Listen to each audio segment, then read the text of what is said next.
শক্ত যখন হব খুব ভালোভাবেই হব। রাস্তা ব্লক করে দেওয়া, সাধারণ মানুষকে ভোগান্তির মধ্যে ফেলা, সাধারণ মানুষকে জিম্মি করা, এই অসহনীয় আপনার ট্রাফিক জ্যাম সৃষ্টি করা, আন্দোলনকারীরা মানে যদি এই ধরনের জিনিস অব্যাহত রাখে, আমি মনে করি সাধারণ মানুষের পক্ষ থেকে তাদের বিরুদ্ধে প্রতিরোধ গড়ে তোলা উচিত।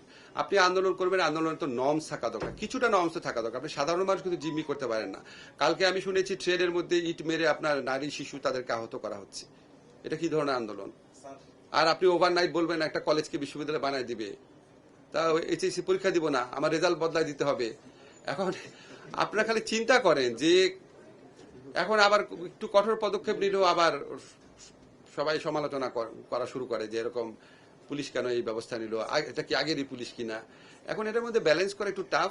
তবে আমার ব্যক্তিগত ধারণা, সাধারণ জনমত এই ধরনের হয়রানিমূলক জিম্মি করামূলক আন্দোলনের বিপক্ষে সাধারণ জনমত অত্যন্ত স্ট্রং হচ্ছে। এই যে আমাদের একজন সাংবাদিক ভাই বললেন অন্যায্য আন্দোলন হচ্ছে রাস্তাঘাটে, এটার বিরুদ্ধে রাষ্ট্রের শক্ত হওয়া উচিত।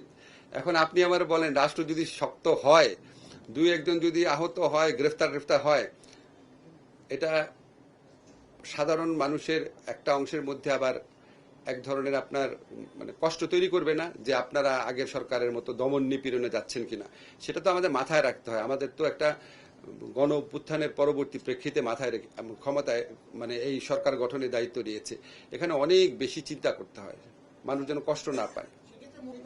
কিছুটা তো পেয়ে বসছেই, এই যে কিছুটা পেয়ে বসছে। আপনারা যখন এই সমস্ত প্রশ্ন করছেন, সবার মধ্যে যখন এই ধরনের বোধ জাগ্রত হবে যে আমরা বেশি ভালোবাসা দিচ্ছি, বেশি নরম থাকছি দেখে পেয়ে বসছে, তখন আমাদের শক্ত হওয়ার সুযোগ সৃষ্টি হবে। শক্ত যখন হব খুব ভালোভাবেই হব। আর শেষ শুনে আপনার জি, আইন মন্ত্রণালয়ের বিষয় না।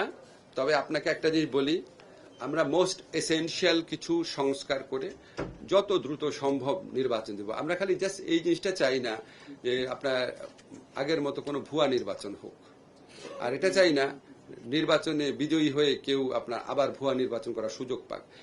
এইটা ছাড়া আর কোনো স্বার্থ নাই। আপনি একটা যে বিশ্বাস করেন, এই অন্তর্বর্তীকালীন সরকারে যারা আছেন ওনাদের অধিকাংশই যত তাড়াতাড়ি সম্ভব নিজের পেশায় ফিরে যাওয়ার জন্য আপনার আগ্রহী।